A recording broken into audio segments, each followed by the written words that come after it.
এই মুহূর্তের বড় খবর, যুবসাথী প্রকল্পের ফর্ম প্রকাশ হয়ে গেছে। আপনারা স্ক্রিনে দেখতে পাচ্ছেন, এই ফর্মটিই কিন্তু আপনাদেরকে মাসে মাসে 1500 টাকা পাওয়ার জন্য জমা করতে হবে। তো এই ফর্মটা কোথা থেকে ডাউনলোড করবেন, এই ফর্মটা কিভাবে পূরণ করবেন, প্রতিটি অপশান বুঝিয়ে আজকের ভিডিওতে আমরা আপনাদেরকে দেখিয়ে দেবো। এর সঙ্গে কী কাগজ জমা দিতে হবে সেটাও জানতে পারবেন। তো অবশ্যই ভিডিওটি বেশি বেশি করে শেয়ার করে দিন, সকলেই যাতে জানতে পারে। আর এই ধরনের আপডেটগুলো পাওয়ার জন্য অবশ্যই চ্যানেলটিকে সাবস্ক্রাইব করবেন। আর ফেসবুক থেকে যারা ভিডিওটিকে দেখছেন, পেজটি ফলো করে রাখতে ভুলবেন না। চলুন আপনাদেরকে আমি আগে ফর্ম ফিল আপটা দেখিয়ে দিচ্ছি, তারপর কোথা থেকে ডাউনলোড করবেন সেগুলোও বলে দেবো। আপনারা স্ক্রিনে যে ফর্মটি দেখতে পাচ্ছেন, এটি হচ্ছে বাংলা যুবসাথী প্রকল্পের আবেদনের ফর্ম। উপরেই দেখতে পাচ্ছেন government of West Bengal Bangla Yuvasathi scheme, Bangla Yuvasathi প্রকল্প অ্যাপ্লিকেশন ফর্ম লেখা রয়েছে। আর এখানে দেখুন এই যে বক্সের মধ্যে লেখা রয়েছে ইংরাজি বড় হাতের অক্ষরে পূরণ করতে হবে, পুরো ফর্মটাকে ইংরাজিতে পূরণ করতে হবে। এখানে ডান দিকে দেখুন কালার পাসপোর্ট সাইজের ছবি চেটানোর জায়গা রয়েছে এবং এখানে বলা হয়েছে যে sign in upper white portion, অর্থাৎ এইখানে কিন্তু আপনাকে একটা রঙিন ছবি চিটাতে হবে এবং সেই ছবিতে এখানে কিন্তু একটা সইও করতে হবে। মানে এমনভাবে সই করবেন, কিছুটা সই আপনার ছবির উপরে থাকবে, কিছুটা সই আপনার এখানে মানে ফর্মে থাকবে। এভাবে আপনাকে সই করতে হবে, আপনাকে রঙিন ছবি এখানে চিটাতে হবে যিনি আবেদন করছেন, দিয়ে সইটা করতে হবে। তারপর এখানে বলেছে বাংলা যুবসাথী প্রকল্পের আবেদনপত্র দিয়ে এখানে দেখুন দুয়ারে সরকার রেজিস্ট্রেশন নম্বর। এই রেজিস্ট্রেশন নাম্বারটা আপনি যখন ক্যাম্পে যাবেন, আমাদের বিধানসভায় যেখানে ক্যাম্প হবে সেখানে গেলে সেখানে রেজিস্ট্রেশন করার পর এই নাম্বারটা আপনাদেরকে দেবে। তো আপনাদেরকে সেখান থেকে এই নাম্বারটা দেবে, সেখান থেকে দেখে আপনাকে নাম্বারটা লিখতে হবে। তারপর আধার কার্ডের নাম্বার, আপনার যে আধার কার্ডের নাম্বার এই ঘরে ঘরে আপনাকে লিখতে হবে। তারপর বলেছে যে beneficiary name as in MP or equivalent exam, অর্থাৎ উপভোক্তার নাম যিনি আবেদন করছেন তার নাম মাধ্যমিক বা সমমানের পরীক্ষা অনুযায়ী, অর্থাৎ আপনার মাধ্যমিকের অ্যাডমিট কার্ড বা মাধ্যমিকের সার্টিফিকেটে যে নামটা রয়েছে ইংরাজি যে নাম, সেই নামটা এখানে লিখতে হবে। তো অবশ্যই ইংরাজিতে কিন্তু পূরণ করতে হবে নাম, আর বড় হাতের লিখতে হবে, ঠিক আছে? ছোট হাতের কোনো ব্যবহার করা চলবে না অক্ষর, বড় হাতের নামটা এখানে লিখতে হবে। মাধ্যমিকের আপনার যে সার্টিফিকেট বা অ্যাডমিট কার্ড সেখানে যে নামটা রয়েছে সেই অনুযায়ী নাম লিখতে হবে। তারপর বলেছে মোবাইল নম্বর ব্যাঙ্ক অ্যাকাউন্ট লিঙ্কযুক্ত, তো আপনার যে মোবাইল নাম্বারটা ব্যাংকের লিঙ্ক করা রয়েছে সেই মোবাইল নাম্বারটাই আপনি এখানে লিখবেন। তারপর ইমেল আইডি ইফ এনি, যদি আপনার ইমেল আইডি থাকে এই বক্সে আপনি লিখবেন, আর যদি ইমেল আইডি না থাকে লেখার দরকার নেই, এটা অপশনাল, আপনি দিতেও পারেন নাও দিতে পারেন ইমেল আইডিটা। তারপর লিঙ্গ, আপনি পুরুষ না মহিলা না অন্যান্য, তো এখানে দেখতে পাচ্ছেন মহিলারাও আবেদন করতে পারবে। তো আপনি পুরুষ না মহিলা, আপনাকে এই যে বক্স রয়েছে বক্সের বাম দিকে ঠিক চিহ্ন দিতে হবে আপনি যেটা হবেন। তারপর জন্ম তারিখ, তো আপনার জন্ম তারিখ কত, ডেট মাস আর ইয়ার, এই ফরম্যাটে প্রথমে দুটো ঘরে তারিখ দিতে হবে, তারপরের দুটো ঘরে মাস দিতে হবে, তারপরের এই চারটা ঘরে আপনাকে বছর দিতে হবে। এবার বলেছে 1/4/2026 তারিখ অনুযায়ী আপনার বয়স কত হচ্ছে। তো এখানে বয়সটা গণনা করা হবে যে চারের মাসের 1 তারিখ অনুযায়ী আপনার বয়স কত হচ্ছে লিখতে হবে। চারের মাসের 1 তারিখ অনুযায়ী আপনার বয়স মিনিমাম মানে ন্যূনতম 21 বছর হতেই হবে, 21 থেকে 40-এর মধ্যে হতে হবে। 21-এর কম হলে হবে না, আবার 40-এর বেশি হলে হবে না। আপনার বয়স কত হচ্ছে এখানে আপনাকে লিখে দিতে হবে। ধরুন আপনার 27 বছর হচ্ছে, এখানে 27 লিখে দেবেন। তারপর আপনার পিতার নাম মানে আপনার বাবার নাম এই বক্সে লিখতে হবে, বড় হাতের ইংরাজিতে লিখতে হবে। মায়ের নাম বড় হাতের ইংরাজিতে লিখবেন। তারপর যদি আপনার বিয়ে হয়ে গিয়ে থাকে তাহলে আপনি এখানে, যদি ছেলেরা আবেদন করে তার স্ত্রীর নাম লিখতে পারে, স্ত্রীরা যদি আবেদন করে তার স্বামীর নাম লিখবে এখানে, যদি বিয়ে হয়ে গিয়ে থাকে। আর যদি বিয়ে না হয় সেক্ষেত্রে আপনাকে এই ঘরটা পূরণ করতে হবে না। তারপর ক্যাটাগরি, আপনার কোন ক্যাটাগরি, এখানে এসসি না এসটি না ওবিসি, হ্যাঁ না এখানে প্রথমে রয়েছে সাধারণ শ্রেণীভুক্ত। আপনার যেই কাস্ট হবে সেই কাস্টটা আপনার এখানে ঠিক চিহ্ন দিয়ে দেবেন। আপনি যেই কাস্ট বলছে যে সাধারণ শ্রেণীভুক্ত না হলে কোন শ্রেণী এখানে আপনাকে তার উপরে ঠিক চিহ্ন দিতে হবে। আর যদি সাধারণ শ্রেণীভুক্ত হন তাহলে সাধারণ শ্রেণীভুক্তর উপরে আপনি জেনারেল কাস্ট হলে ঠিক চিহ্ন দিয়ে দেবেন, আর আপনি যেই কাস্টের হবেন তার উপরে আপনি ঠিক চিহ্ন দিয়ে দেবেন। আর যদি আপনি এসসি এসটি ওবিসি কাস্টের মধ্যে হয়ে থাকেন তাহলে আপনার যে কাস্ট সার্টিফিকেটের নাম্বার সেটা এখানে লিখতে হবে। আর যদি আপনি জেনারেল কাস্টের হয়ে থাকেন তাহলে কোনো কাস্ট সার্টিফিকেটের নাম্বার এখানে লেখার দরকার নেই। তারপর এবার বৈবাহিক অবস্থা, তো আপনি অবিবাহিত না বিবাহিত না বিধবা না হচ্ছে বিচ্ছিন্ন, তো আপনার ক্ষেত্রে যেটা হবে তার বাম দিকের ঘরে আপনাকে ঠিক চিহ্ন দিতে হবে।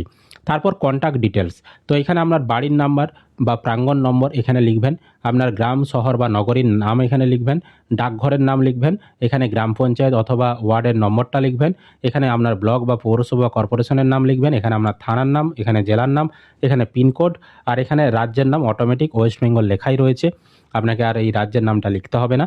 তারপর এখানে দ্বিতীয় পেজে দেখুন এবার কি রয়েছে, এখানে বলেছে মাধ্যমিক বা সমতুল্য পরীক্ষার বিবরণ। তো এখানে আপনি যে মাধ্যমিক পরীক্ষা দিয়েছিলেন, তো মাধ্যমিক পরীক্ষার এবার তথ্য দিতে বলেছে। আপনার মাধ্যমিকের এবার আপনাকে যে অ্যাডমিট কার্ডটা রয়েছে সেটা আপনার প্রয়োজন রয়েছে এখানটা পূরণ করার জন্য। আপনার যে রোল নাম্বার মাধ্যমিকের, সেই রোলটা এখানে এই ঘরে লিখতে হবে, আর আপনার নম্বরটা এখানে লিখতে হবে, আর কত সালে আপনি মাধ্যমিকটা দিয়েছিলেন সেই বর্ষটা এখানে লিখতে হবে। তো এটা কিন্তু আপনার যে মাধ্যমিকের অ্যাডমিট কার্ড সেখানে দেখবেন লেখা রয়েছে, সেটা দেখে দেখে এই বর্ষ তারপর রোল নাম্বার এগুলো আপনি লিখে দেবেন। তারপর কোন বোর্ড থেকে আপনি মাধ্যমিক পরীক্ষাটা দিয়েছিলেন, এখানে West Bengal board of secondary education, না সিবিএসসি বোর্ড, না আইসিএসসি বোর্ড, না এখানে মাদ্রাসা বোর্ড, না অন্যান্য কোনো বোর্ড, যেই বোর্ড থেকে আপনি দিয়েছেন সেই বোর্ডে আপনাকে ঠিক চিহ্ন দিতে হবে, যেই বোর্ড থেকে আপনি দিয়েছিলেন। তারপর বলেছে শিক্ষাগত যোগ্যতা সর্বোচ্চ, মানে আপনি সর্বোচ্চ কতদূর পড়াশোনা করেছেন সেটা এখানে উল্লেখ করবেন। ধরুন আপনি উচ্চ মাধ্যমিক পাস, তাহলে এখানে হায়ার সেকেন্ডারি বা উচ্চ মাধ্যমিক লিখতে পারেন, বা ধরুন আপনি গ্র্যাজুয়েশন, তাহলে এখানে গ্র্যাজুয়েশন লিখতে পারেন, বা পোস্ট গ্র্যাজুয়েশন হলে পোস্ট গ্র্যাজুয়েশন। তো যে যতদূর আপনি সর্বোচ্চ পড়েছেন ততদূর লিখতে পারেন, তবে ন্যূনতম মাধ্যমিক পাস হলেই হবে। আপনি যদি মাধ্যমিক পাস করে থাকেন তাহলে এখানে মাধ্যমিক লিখে দেবেন। তারপর প্রেজেন্ট অকুপেশন, বর্তমানে পেশা কী আপনার, আপনি বর্তমানে কী জীবিকার সঙ্গে যুক্ত সেটা লিখবেন। যদি আপনি স্টুডেন্ট হয়ে থাকেন এখানে স্টুডেন্ট লিখে দেবেন। তারপর বলেছে এবার ব্যাঙ্ক অ্যাকাউন্ট আধার কার্ডের সঙ্গে সংযুক্ত, তো আপনার যেই ব্যাঙ্ক অ্যাকাউন্টে আধার লিঙ্ক করা রয়েছে সেই ব্যাঙ্ক অ্যাকাউন্টটাই এখানে দেবেন, যেই ব্যাঙ্কে আপনি টাকা নেবেন। তো আপনার ব্যাংকের নাম কি, এখানে ইউকো ব্যাঙ্ক না স্টেট ব্যাঙ্ক অফ ইন্ডিয়া সেটা লিখতে হবে, ইংরাজিতেই কিন্তু লিখতে হবে। ব্যাংকের শাখা মানে আপনার ব্রাঞ্চের নাম কি লিখতে হবে, ব্যাংকের অ্যাকাউন্ট নম্বর কত এই ঘরে লিখতে হবে, তারপর ব্যাংকের আইএফএসসি কোড কত এখানে লিখতে হবে। অ্যাকাউন্ট নম্বর, আইএফএসসি কোড এগুলো সমস্ত কিছু আপনার ব্যাংকের পাসবইয়ে লেখা রয়েছে, সেখান থেকে দেখে দেখে আপনাকে লিখতে হবে। তারপর বলেছে এখানে দেখুন যে অন্য কোনো সরকারি সাহায্য পান কিনা রাজ্য সরকার প্রদত্ত শিক্ষা সংক্রান্ত শিক্ষাগত সুবিধা বা বৃত্তি ছাড়া, তো আপনি অন্য কোনো বেনিফিট পান কিনা রাজ্য সরকারের শিক্ষার সুবিধা বাদে অন্য কোনো, যদি পেয়ে থাকেন হ্যাঁ করবেন, যদি না পেয়ে থাকেন এখানে নাতে ঠিক চিহ্ন দিতে হবে। মানে যদি আপনি অন্য কোনো আদার্স প্রকল্পের টাকা না পান তাহলে এখানে আপনাকে নাতে ঠিক চিহ্ন দিতে হবে, আর যদি আপনি অন্য কোনো আদার্স প্রকল্পের টাকা পান তাহলে এখানে হ্যাঁতে ঠিক দিতে হবে। তারপর বলেছে ইফ ইয়েস গিভেন ডিটেলস, যদি পান বিস্তারিত বিবরণ দিন। যদি আপনি পান, যদি আপনি অন্য কোনো প্রকল্পের সরকারি কোনো অন্য প্রকল্পের টাকা পান তাহলে কোন প্রকল্পের টাকাটা পান সেটা আপনাকে এখানে লিখতে হবে। যদি আপনি এখানে হ্যাঁতে ঠিক দেন তবেই এখানে লিখতে হবে, যদি আপনি এখানে নাটে ঠিক দেন তাহলে এই নিচের ঘরটা আপনাকে কোনো কিছু লিখতে হবে না। ঠিক আছে, বোঝাতে পেরেছি? এবার দেখুন এখানে এবার কাগজ কি কি দিতে হবে, এখানে কিছু কাগজের লিস্ট দেওয়া রয়েছে, তার পাশে ঠিক চিহ্ন দিতে হবে। স্বপ্রত্যায়িত প্রতিলিপি মানে যে কাগজটাই আপনি দেবেন সেই কাগজটা যখন জেরক্স দেবেন সেই জেরক্সের নিচে নিচে যার কাগজ তাকে সই করতে হবে। যেমন কি কি কাগজ দেওয়া যাবে, এখানে প্রথমে বলেছে যে অনুগ্রহ করে উপযুক্ত বক্সের টিক চিহ্ন দিন। বলছে মাধ্যমিক বা সমতুল্য পরীক্ষার অ্যাডমিট কার্ড, অর্থাৎ মাধ্যমিকের অ্যাডমিট কার্ড লাগবে, তো মাধ্যমিকের অ্যাডমিট কার্ড দিচ্ছেন এই ডান দিকের ঘরে ঠিক চিহ্ন দেবেন। তারপর বলেছে মাধ্যমিক বা সমতুল্য পরীক্ষার মার্কশিট বা শিক্ষাগত যোগ্যতার সার্টিফিকেট, অর্থাৎ মাধ্যমিকের আপনাকে মার্কশিট দিতে হবে অথবা সার্টিফিকেট দিতে হবে। মাধ্যমিকের যে আপনি নাম্বার পেয়েছেন সেই সার্টিফিকেটটা আপনি দিতে পারেন, অথবা যে মাধ্যমিকের আপনার পাস সার্টিফিকেট সেটা আপনি দিতে পারেন। তো এখানে ঠিক চিহ্ন দিতে হবে। আধার কার্ডের কপি দিতে হবে, তার জন্য এখানে ঠিক চিহ্ন দিতে হবে। ভোটার কার্ডের কপি দিতে হবে, ঠিক চিহ্ন দিতে হবে। তারপর ব্যাংকের পাসবই দেবেন, এখানে ঠিক চিহ্ন দেবেন। এবার যারা এসসি এসটি ওবিসি কাস্টের তারা যদি কাস্ট সার্টিফিকেট দেন তাহলে এখানে 6 নম্বর ঘরে ঠিক চিহ্ন দিতে হবে, আর যারা জেনারেল কাস্ট তাদেরকে এই 6 নম্বর ঘরে ঠিক চিহ্ন দিতে হবে না।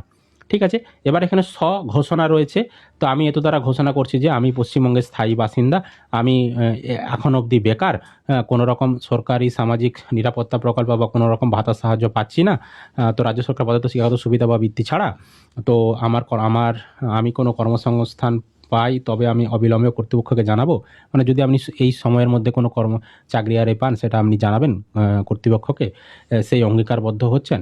তারপর 3 নম্বরে বলেছে, আমার দ্বারা জমাকৃত সমস্ত তথ্য এবং নথিপত্র আমার জ্ঞান ও বিশ্বাস অনুযায়ী সত্য। যদি কোনো তথ্য বা নথি মিথ্যা প্রমাণিত হয় তবে আমার বিরুদ্ধে আইনানুগ ব্যবস্থা নেওয়া হবে এবং সুবিধাটি প্রত্যাহার করা হবে, মানে বন্ধ করে দেওয়া হবে।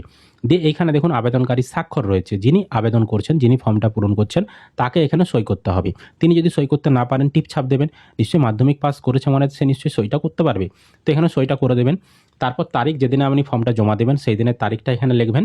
ব্যাস, আপনার ফর্ম পূরণ কিন্তু হয়ে গেল। এবার নিচে অ্যাকনোলেজমেন্টটা, এখানে আপনাকে কোনো কিছু পূরণ করতে হবে না। ক্যাম্পে যারা আধিকারিকরা থাকবেন তারা এই নিচের অংশটা পূরণ করবে, পূরণ করে তারা এখানে সিল করে নিচের এই স্লিপটা আপনাকে কেটে দিয়ে দেবে, প্রমাণস্বরূপ আপনাকে কেটে দিয়ে দেবে। বুঝতে পেরেছি? যদি এই নিচের অংশটা নিতান্তই আপনাদেরকে পূরণ করতে বলে তাহলে দুয়ারে সরকার রেজিস্ট্রেশন নম্বর আপনাদেরকে ক্যাম্প থেকে যেটা দেবে সেটা লিখে দেবেন। তারপর আই দিয়ে আপনার নামটা লিখে দেবেন, দিয়ে এখানে আপনার বাবা বা স্বামীর নাম আপনি লিখতে পারেন।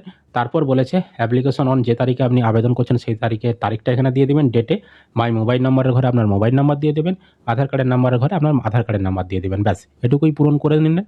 আর নিচে এখানে তারা সই করবে, যিনি আমার কাছ থেকে ফর্মটা নেবেন, দিয়ে এখানে সই করে নিচে স্লিপটা কেটে আপনাদেরকে দিয়ে দেবে। ঠিক আছে, এভাবে কিন্তু ফর্মটা পূরণ করা যাবে। তো এই ফর্ম আপনারা ক্যাম্প থেকেও পাবেন। আর যদি আপনারা ডাউনলোড করতে চান এই ফর্মটা, আমি সম্ভব হলে ভিডিও ডেসক্রিপশন বক্সে পিন কমেন্টে লিঙ্ক দিয়ে রাখছি, সেখান থেকে ডাউনলোড করে নিতে পারেন, বা আমাদের ওয়েবসাইট জানতে হবে .in, এই ওয়েবসাইট থেকেও আপনারা এই ফর্মটা ডাউনলোড করতে পারবেন।